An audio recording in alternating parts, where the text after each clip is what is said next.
За энэ санал хураалттай холбоотойгоор нэг үг байгаа. Протокол тэмдэглүүлэхийг хүсэж байгаа. Нийгмийн хэмжээ гэдэг энэ ойлголтыг биднээс яг ямар ойлголт вэ гэдгээр жоохон хууль зүйн байнгын орон дээр маргасан. Үндсэн хууль дээр хэрэглэгдсэн ойлголт учраас нэр томьёог нь ашиглаж байгаа гэсэн утгатай. Энэ өөрөө уул нь бол public order буюу нийтийн хэм хэмжээний тухай ойлголт байгаа. Нийгмийн гэдэг үгийг ашиглажаар одоо хэмжигдэхэд төвхтэй субъектив болдог. За бид бол улсын хурлын стратеги баталсан. Бидний одоо стратегийн хамгийн гол зорилго бол хүний ихэд суурилсан хүн төвтэй хуулийн бодлогыг хэрэгжүүлнэ, хууль тогтоомжийг энэ чиглэл рүү боловсруулж батална гэдэг юм зорилт тавьсан.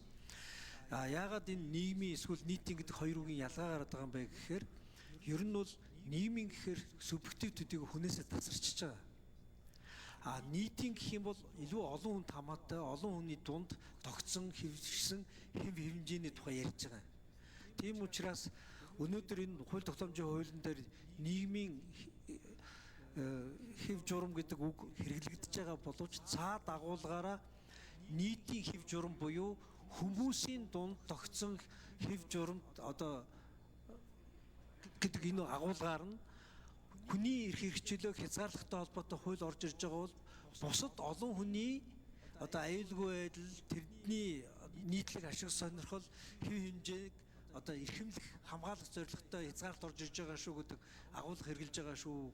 Тэгэхгүй бол хууль тогтоомжийг боловсруулан оруулж ирэхдээ хэтэрхий хийсвэр субъектив хүнээр одоо хүнтэй наалддаггүй хэмжигддэггүй тийм агуулга орж ирж хүний эрх хэрэгжүүлэх хязгаарлах болчих вэ гэдэг боломжл байгаа учраас дахиад протокол тэмдэглэж бичүүлж байгаа юм шүү.